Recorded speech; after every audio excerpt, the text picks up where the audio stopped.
interested, but I'm interested to know the measurement, the testing side of it right now, because with all the explosion that is going on with audio, the important is testing then. So can you tell brands what should they think about best practices of working with audio in the new now? But with testing, I wanted to ask was the KPI. How can we measure it with sales? Because think about when you watch a commercial, how do you know that music that you invest, because especially in commercial can be very expensive, not in stores, how do you know to connect that with your sales? Well, when I did in-store music research, we were able to do that, but it's still very challenging. And I've spoken to other people in my podcast, and they said the people that can lock the audio and sales link, that is how we really gonna get where we want to get with audio, really get the value.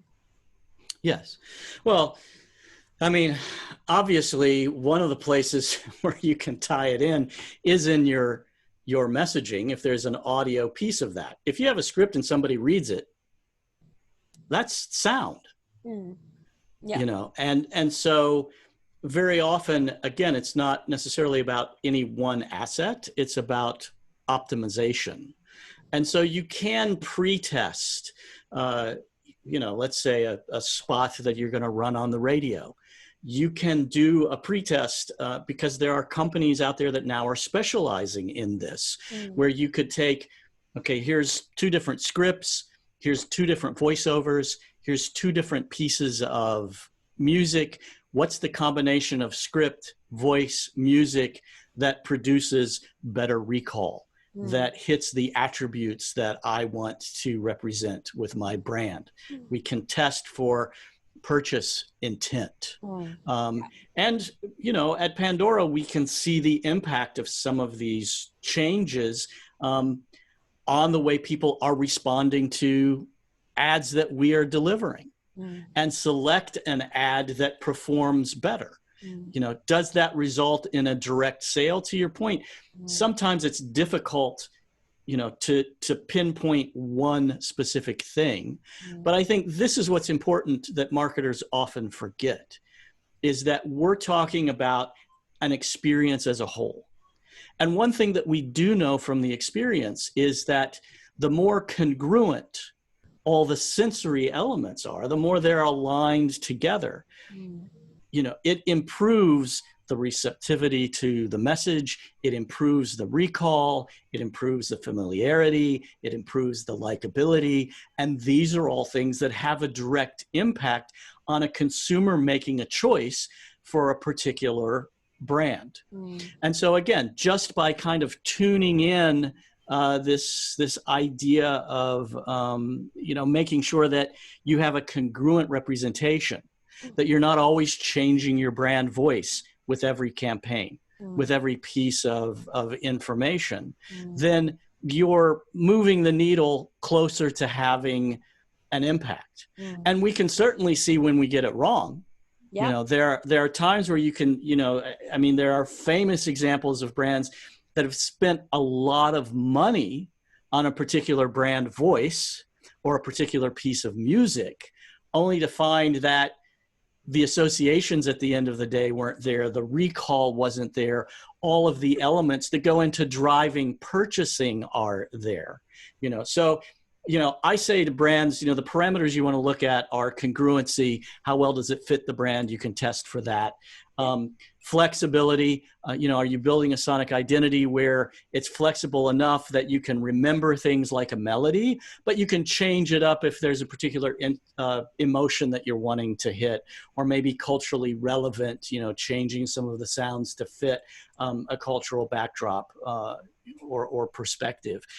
So you want the congruence, you want the recall, you want the flexibility, you want the recall, you know, how well are people remembering it? You can measure that. You can measure that over time. You can benchmark that against other sonic assets that are already in market.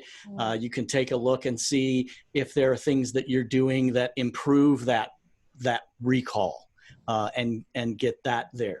Is it distinct? Do people recognize it in a crowd of everything else? Does it stand out? Does it own a particular sonic space? That's an outcome that you can measure. And so, you look at these elements, and that all of those are helping you hit the sweet spot where that return on investment is. And sometimes it's a direct sale, sometimes it's a behavior, sometimes it's a perception. But again, you're putting thought into these things. You're not choosing a piece of music simply because something needs to be there and let me find something that I like. Yeah, and what would you say that would be the consequences then for brands that don't follow this audio wave and don't do these measurements? Well, I think in those instances, it's hit or miss. There's that famous saying that a stopped clock is right twice a day. Because if it's stopped at 12 straight up, it's right at noon and it's right at midnight, but every other time it's off. So, I think that while there is science to making the choices, sometimes we make choices implicitly that are right on. I could talk about, here's a brand that's confident and exciting. And if we start talking about music, we very often will start moving in certain directions. Yeah. I can tell you scientifically why you would go there. We perceive it as instinct. And so brands that understand their brand really well, very often can select pieces of music that work. They could even come up with 5 notes and drill that into consumers' heads, and it becomes an audio logo. But that's much different than becoming much more intentional with doing the kind of research behind the choices that you're making. And so if you're not thinking about it, the chances are you may use a voice that's off-putting. You may not have consistency. You may have a piece of music that could be all wrong for the brand. You may be spending a lot of money on a piece of music because you think, oh, it's a popular song. But it could be a song that not only doesn't fit your brand, maybe it makes a consumer think of another brand. Too many people are using it. Yeah, I've seen some neuro research, particularly around certain sounds, where there are some brands that have kind of owned that soundscape. And so there's another brand that's kind of like, well, let me use that. And what ends up happening is that in those moments, you're actually advertising for the competition. Because you can't own that. So these are all problems that can occur.